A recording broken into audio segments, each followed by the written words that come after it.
বিমানবন্দরে পৌঁছান ট্রাম্প। তখন তাকে স্বাগত জানান আমিরাতের প্রেসিডেন্ট মোহাম্মদ বিন জায়েদ আল নাহিয়ান।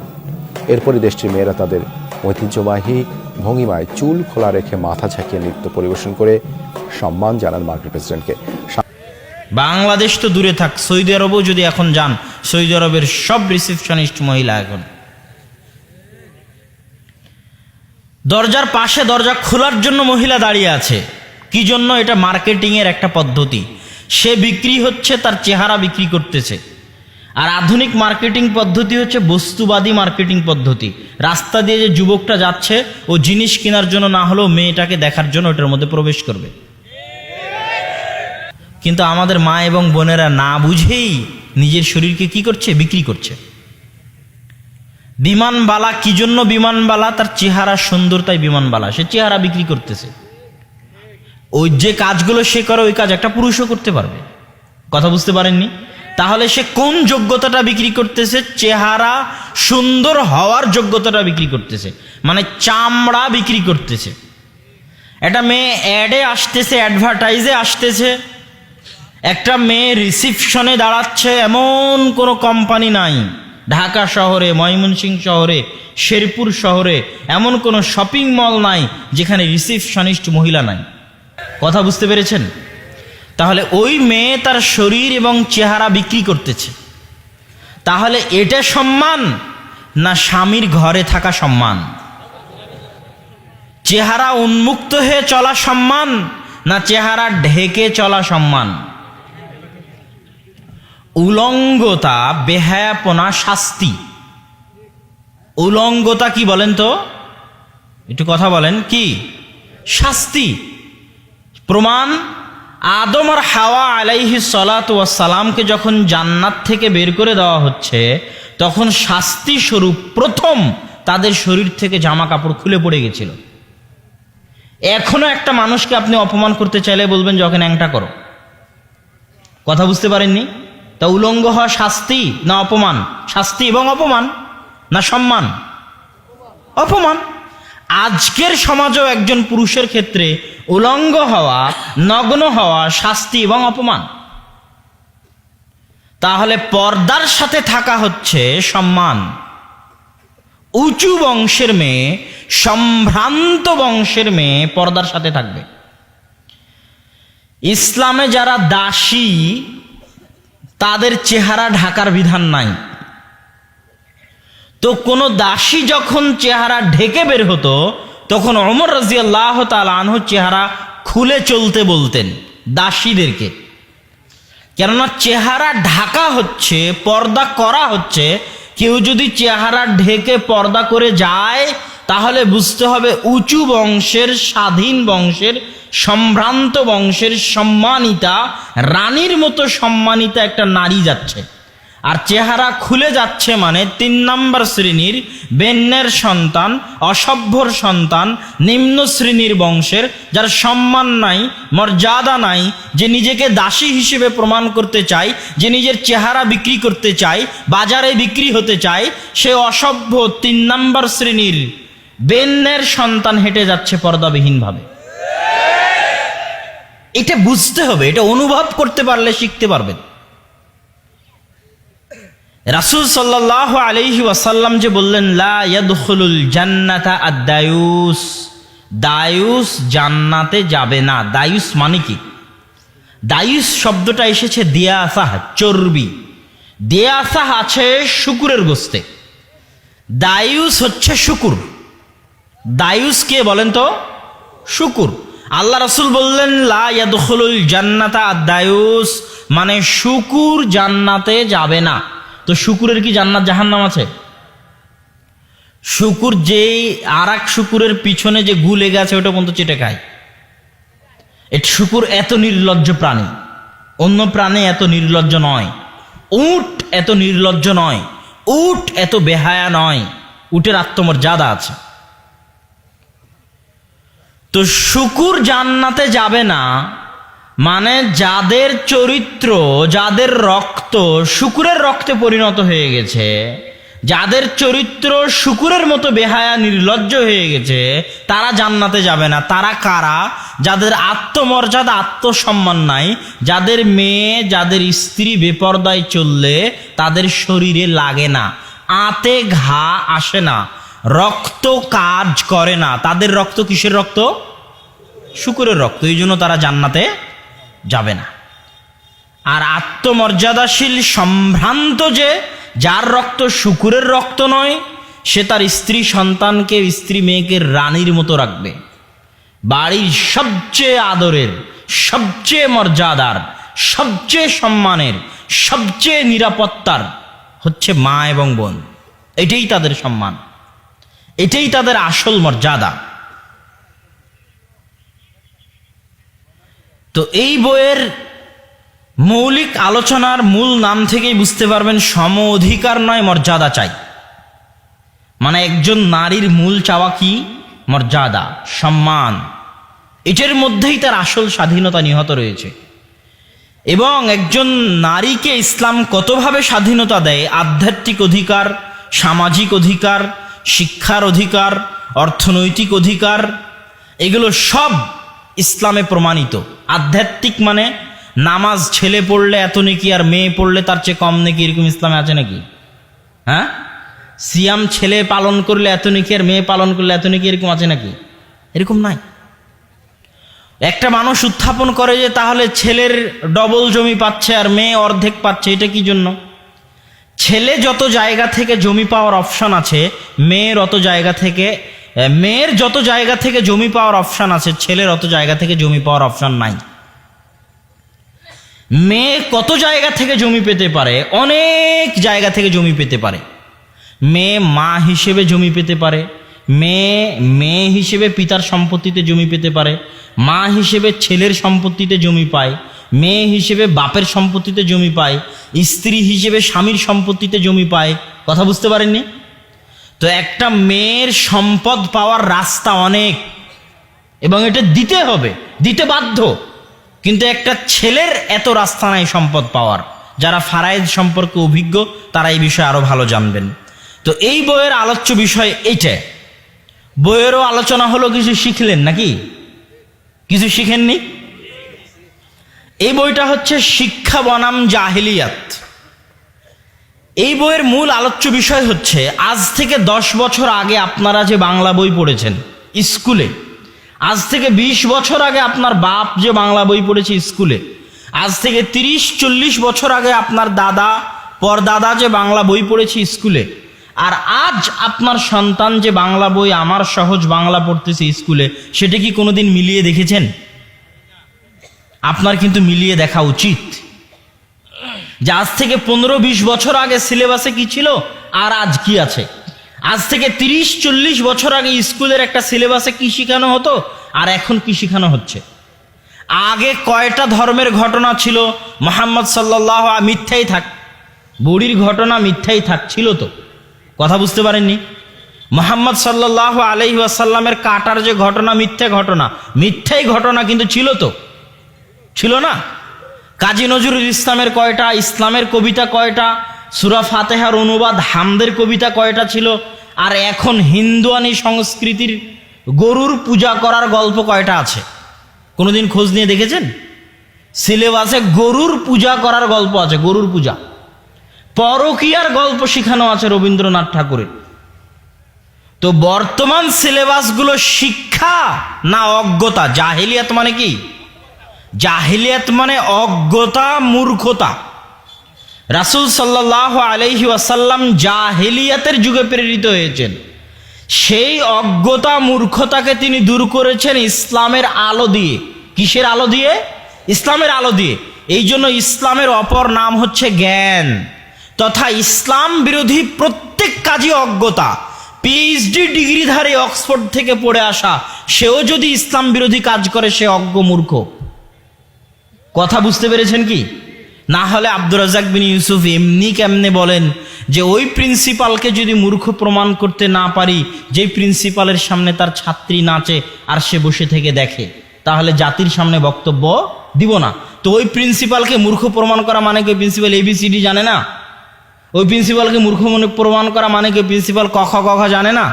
ওই প্রিন্সিপাল অক্সফোর্ড ক্যামব্রিজ থেকেও পড়ে আসতে পারে, কিন্তু ওই প্রিন্সিপালের মূর্খতা মানে হচ্ছে যে আসল জ্ঞান ইসলামের জ্ঞান, এবং এটার বিরুদ্ধে যা আছে সবই অজ্ঞতা, সবই মূর্খতা।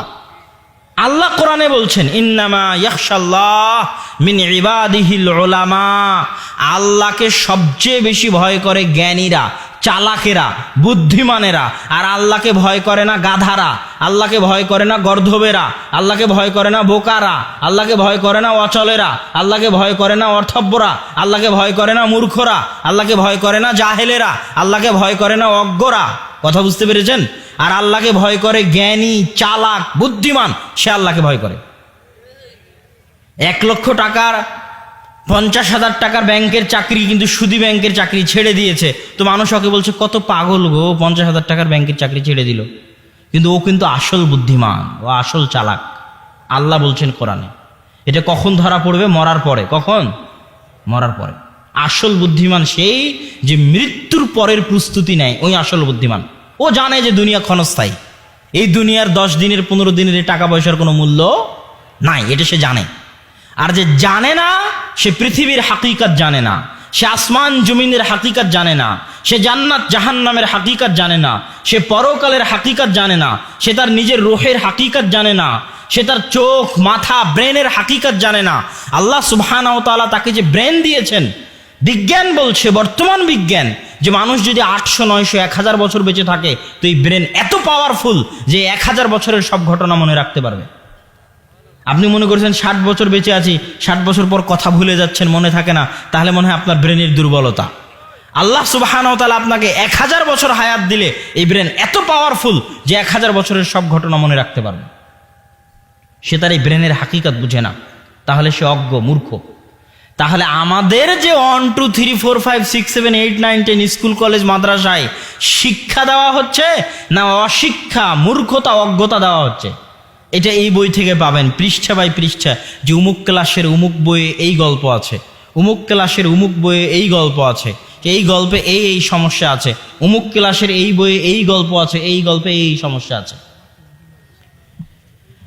কেন এ নির্যাতন, কি তার প্রতিকার, এই বইটা মানুষ বুঝতে পারে না যে এটা কি বই, কেন এ নির্যাতন, কি নির্যাতন।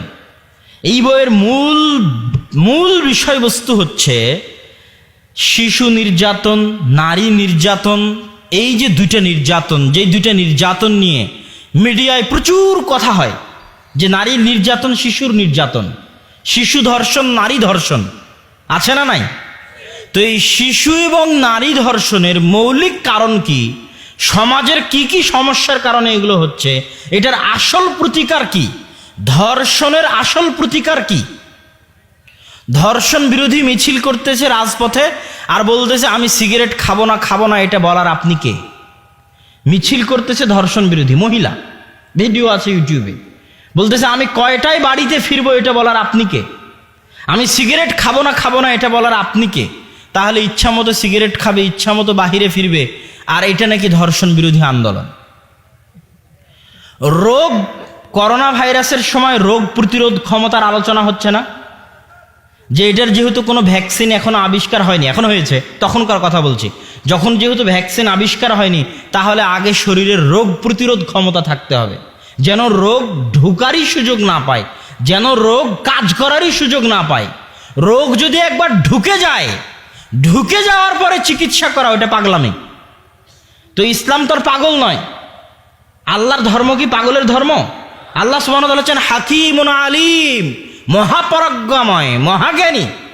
উনি সমাজের মধ্যে ধর্ষণের রোগ যেন ঢুকতেই না পারে, এই জন্য ওনার বিধান। সমাজের মধ্যে জেনার রোগ যেন ঢুকতেই না পারে, এই জন্য ওনার বিধান।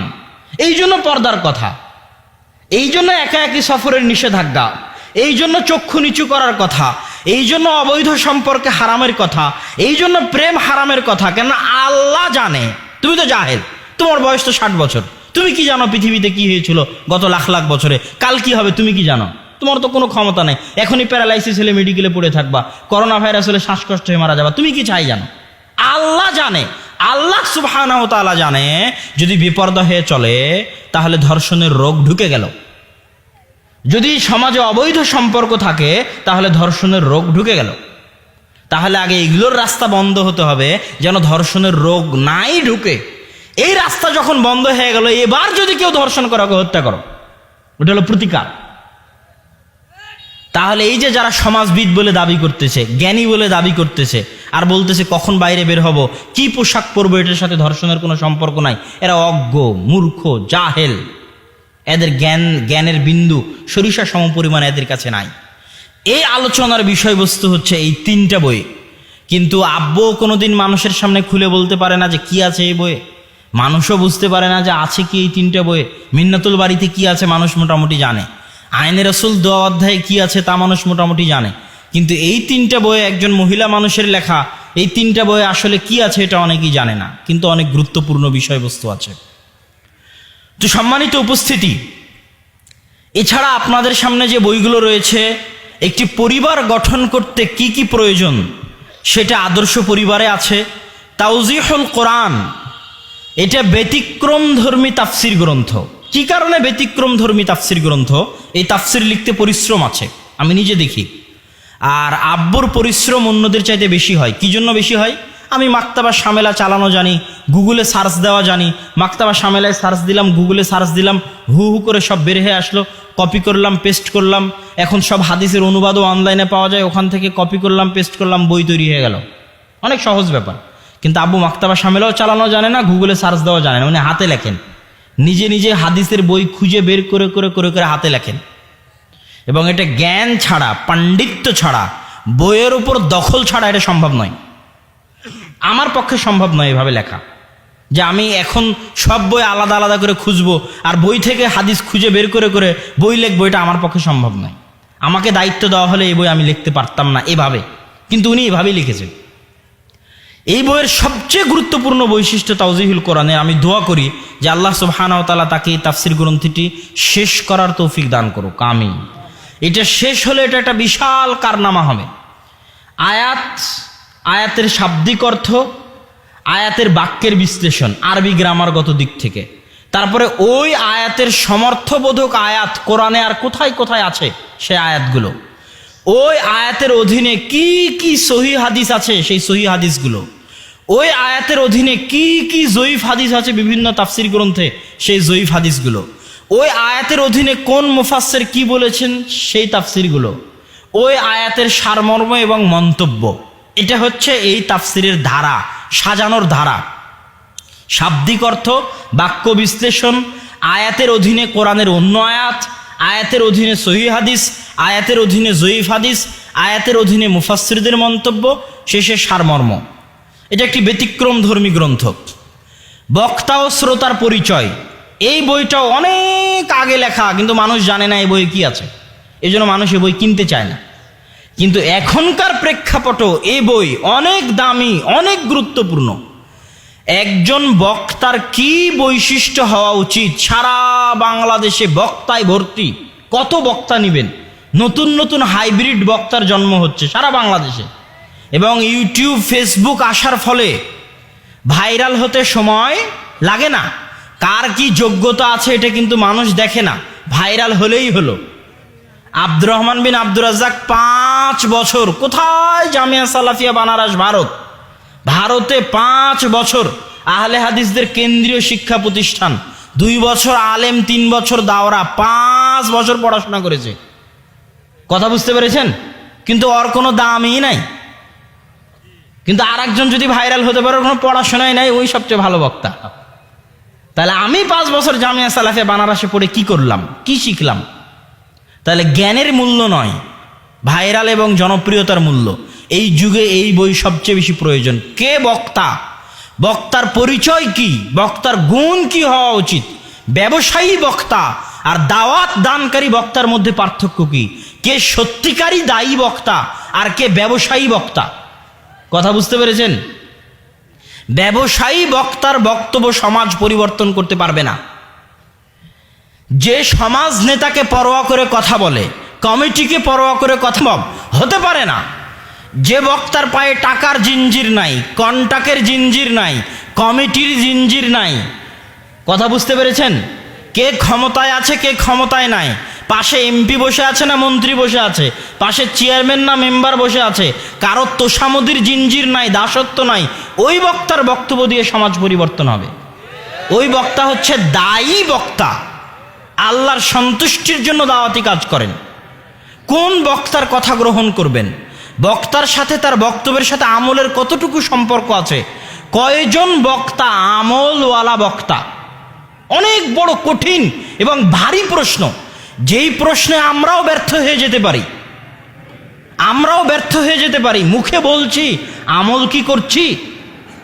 তাহলে কয়জন বক্তা আমলওয়ালা বক্তা, যে বক্তা আমলওয়ালা বক্তা নয় তার বক্তব্যের প্রভাব সমাজে অস্থায়ী, চিরস্থায়ী নয়, তার বক্তব্যের প্রভাব সমাজে অস্থায়ী, চিরস্থায়ী নয়। যে বক্তার অন্তরে তাকওয়া নাই তার বক্তব্যের প্রভাব সাময়িক জনপ্রিয় হয়ে যেতে পারে, সাময়িক লক্ষ কোটি ভক্ত তৈরি হয়ে যেতে পারে, কিন্তু কিয়ামত পর্যন্ত স্থায়ী মানুষের হেদায়েতের মাধ্যম হবে না। তাহলে কে ব্যবসায়ী বক্তা আর কে আমলওয়ালা দায়ী আল্লাহর সন্তুষ্টির জন্য দাওয়াতি কাজ করে বক্তা, এটা আপনাকে জানতে হবে। শ্রোতা কে, শ্রোতার কেমন হওয়া উচিত, শ্রোতার কি দায়িত্ব, কাকে বক্তব্যের জন্য আনবে আর কার বক্তব্য শুনবে, কাকে বক্তব্যের জন্য আনবে না আর কার বক্তব্য শুনবে না, এই বিষয়ে শ্রোতার সচেতনতা থাকা উচিত। এই গুরুত্বপূর্ণ বিষয়গুলো এই বক্তা ও শ্রোতা বইয়ের মধ্যে আলোচনা করা হয়েছে। আমার একটা গ্রন্থ আছে, আমরা হাদিস মানতে বাধ্য। সমাজে একটা ফিতনা দেখবেন, যারা হাদিস অস্বীকার করে, এই ফিতনা আছে আপনাদের সমাজে। হাদিস অমান্য করতে চায়, এটা ভয়ঙ্কর চরম আকার ধারণ করেছে গোটা বাংলাদেশে। বড় বড় বক্তা, যারা বিখ্যাত বক্তা বাংলাদেশের, তারা পর্যন্ত এই সমস্ত মুতাজিলা, হাদিস অস্বীকারী, কোরআন ফাউন্ডেশন, আহলে কোরআন নামে তৈরি হওয়া ভুইফোড় এই সংগঠনগুলোর পৃষ্ঠপোষকতা করতেছে, যারা হাদিসকে অস্বীকার করে, যারা কি করে, হাদিসকে অস্বীকার করে। তো এই হাদিস অস্বীকার করার এই ফিতনা হচ্ছে ভয়ঙ্কর ফিতনা। এই ফিতনার রাদ, এই ফিতনার যুক্তির জবাব, কি কি যুক্তি তারা পেশ করে, সেই যুক্তির কি জবাব হতে পারে। রাসূল সাল্লাল্লাহু আলাইহি ওয়াসাল্লামকে আল্লাহ সুবহানাহু ওয়া তাআলা 23 বছর যাবত কোরআন দিয়েছেন। কোরআন একবারে অবতীর্ণ হতে পারতো না, কথা বলতে হবে ভাইরা, কোরআন একবারে অবতীর্ণ হতে পারতো না আসমান থেকে? পারত। অনেক আসমানি কিতাব তো একবারে অবতীর্ণ হয়েছে। 23 বছর আল্লাহর রাসূলের কষ্ট করার কি প্রয়োজন, একবারেই তো অবতীর্ণ হতে পারত। তার মানে 23টা বছর আল্লাহ রাসূল যে কষ্ট করেছেন ওটার দাম আছে, ওটার কি আছে, দাম আছে। কি দাম? ওই 23টা বছর আল্লাহ রাসূল কোরআনের ব্যাখ্যা করেছেন। কি করেছেন? কোরআনের, কথা বলতে হবে, কোরআনের কি করেছেন? ব্যাখ্যা করেছেন। তাহলে আজ 1400 বছর পরে আমি যদি বলি শুধু কোরআন দলিল, কোরআন বাদে কিছু মানব না, তাহলে আল্লাহ রাসূলের 23 বছর কই গেল? 23 বছরের আল্লাহ রাসূলের পরিশ্রম কই গেল? ফাও, কোনো গুরুত্ব নাই, কোনো মূল্য নাই। ওই 23 বছরের আল্লাহ রাসূলের পরিশ্রমই হচ্ছে হাদিস। ওই 23 বছরের আল্লাহ রাসূলের পরিশ্রমী কি? হাদিস। এই জন্য মানুষ হাদিস মানতে বাধ্য। হাদিসের অপমান অসহনীয় অপমান। এবং যারা ফেরকায়ে নাজিয়াহ, মুক্তিপ্রাপ্ত জামাত, তারা ওরাই যারা হাদিসের ওপর আমল করে এবং হাদিসের সংরক্ষণ করে। এবং মুহাদ্দিসিনে কিরাম যে পরিশ্রম হাদিসের পিছনে দিয়েছেন, পৃথিবীর সমস্ত ইঞ্জিনিয়ার একত্রিত হয়ে ইঞ্জিনিয়ারি শাস্ত্রের পিছনে, পৃথিবীর সকল ডাক্তার একত্রিত হয়ে ডাক্তারি শাস্ত্রের পিছনে, পৃথিবীর সকল বিজ্ঞানী একত্রিত হয়ে বিজ্ঞান শাস্ত্রের পিছনে, পৃথিবীর সকল ভাষাবিদ একত্রিত হয়ে ভাষার পিছনে অত পরিশ্রম করেনি পৃথিবীর মুহাদ্দিসেরা আল্লাহ রাসূলের হাদিসকে সংরক্ষণ করার জন্য যে পরিশ্রম করেছেন। আল্লাহ রাসূলের হাদিস তো মুখস্থ করেছেন। ওই হাদিস কারা বর্ণনা করেছে তাদের নাম মুখস্থ করেছেন। ওই বর্ণনাকারী কত সালে জন্মগ্রহণ করেছে সেটা মুখস্থ করেছেন, কত সালে মৃত্যুবরণ করেছেন সেটা মুখস্থ করেছেন। ওই বর্ণনাকারীর শিক্ষক কে কে তাদের নাম মুখস্থ করেছেন। ওই বর্ণনাকারীর ছাত্র কে কে তাদের নাম মুখস্থ করেছেন। ওই বর্ণনাকারীর শিক্ষকের জীবনী মুখস্থ করেছেন। ওই বর্ণনাকারীর ছাত্রের জীবনী মুখস্থ করেছেন। ওই বর্ণনাকারী কি করত, কোথায় যেত, কি খেত, সত্যবাদী না মিথ্যাবাদী, চলবে না চলবে না, তার পুরো জীবনী মুখস্থ করেছেন। এই হাজার হাজার হাদিসের লক্ষ লক্ষ রাবীর পূর্ণাঙ্গ জীবনী এখন পর্যন্ত অক্ষত অবস্থায় আছে। বিশাল, অপূরণীয়, অসম্ভব খিদমত মুহাদ্দিসরা আঞ্জাম দিয়েছেন।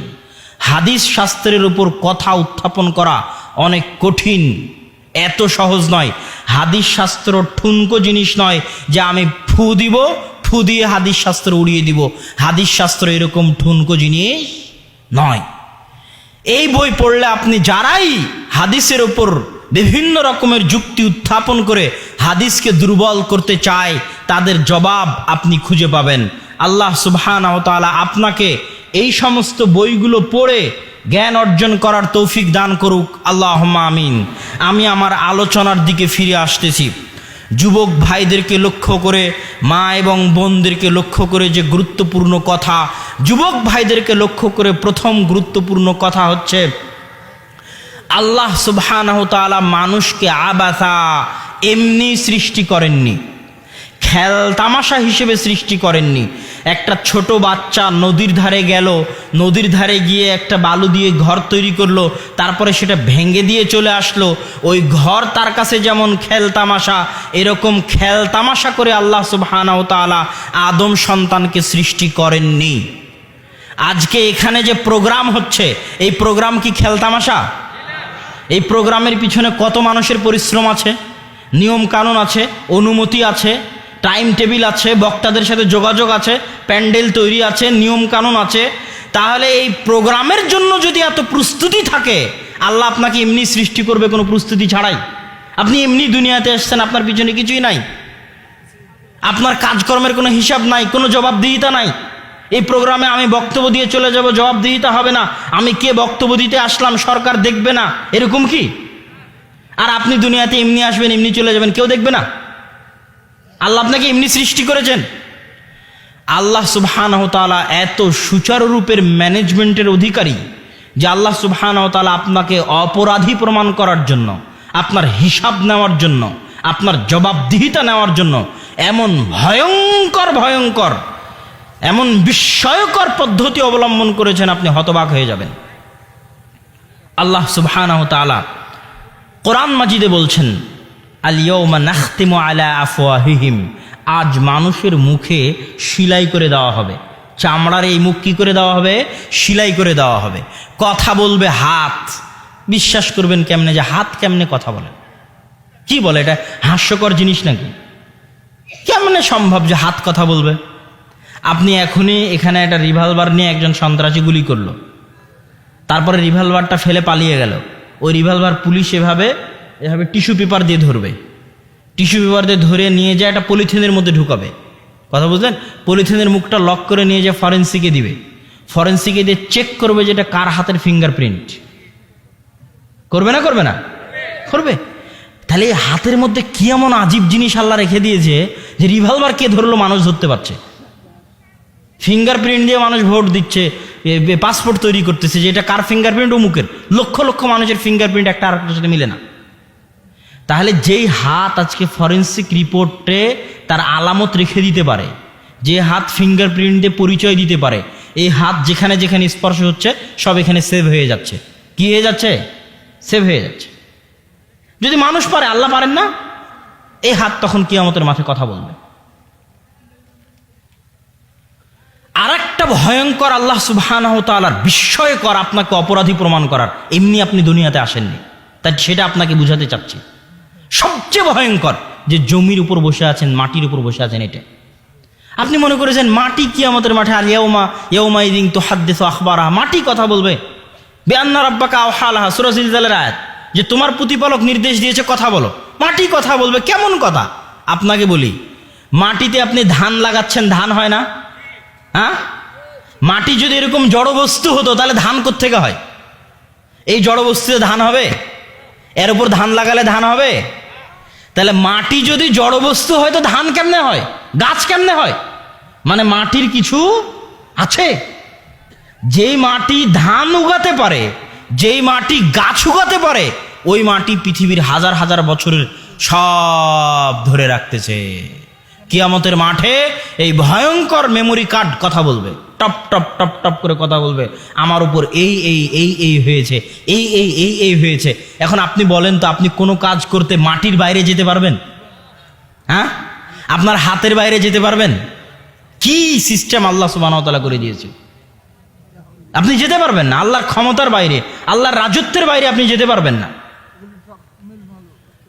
তো যুবক, আমি তোমাকে বুঝাতে চাচ্ছি যে তুমি অপ্রয়োজনীয় সৃষ্টি নও। কাজের জন্যই তোমাকে সৃষ্টি করা হয়েছে, কর্মের জন্যই তোমাকে সৃষ্টি করা হয়েছে। তোমার দাম আছে, গুরুত্ব আছে। প্রত্যেকটা মানুষ একটা মেশিনের মতো। এই ক্যামেরাটা যদি আজ নষ্ট হয়, ভিডিও যদি না করে, এই ক্যামেরা ফেলে দিবে না ক্যামেরাওয়ালা? এই মাইক যদি কাজ না করে, পুরো অকেজো হয়ে যায়, একে ফেলে দিবে না? কথা বলছেন না কেন? ফেলে দিবে। তাহলে একটা মানুষ, তাকেও কাজ করতে হবে। যেমন আজকে এখানে অনেক মানুষ আছে মিস্ত্রি, যে হয়তো আজকে একটা ইট গেঁথে তুলেছে একটা দেওয়াল, তাহলে আজ সারাদিনের তার উৎপাদন হচ্ছে একটা দেওয়াল। এখানে একজন ভ্যান চালক বসে আছে, সে আজকে 10 কিলোমিটার ভ্যান চালিয়েছে, দিয়ে 100 টাকা ইনকাম করেছে। আজ সারাদিনে তার উৎপাদন হচ্ছে 10 কিলোমিটার ভ্যান চালানো আর 100 টাকা ইনকাম করা। এখানে আমি আব্দুল্লাহ বিন আব্দুর রাজ্জাক দীর্ঘ ঢাকা থেকে এখানে আসেছি, বক্তব্য দিচ্ছে, এটা আমার আজকের দিনের উৎপাদন। কি উৎপাদন? আর একটা যুবক সারাদিন বসে থেকে ফেসবুক চালাচ্ছে, পাবজি, ফ্রি ফায়ার, গেম, স্ল্যাপের নিচে, খেতার নিচে, বাড়িতে, মাঠে। ওর সারাদিনের উৎপাদন কি? ওই সারাদিন কি উৎপাদন করলো? হ্যাঁ, সারাদিন তার উৎপাদন হচ্ছে জিরো। তার মানে সে হচ্ছে অচল, অকেজো, অথর্ব, নষ্ট হওয়া যন্ত্র। ওকে ডাস্টবিনে ফেলে দিতে হবে।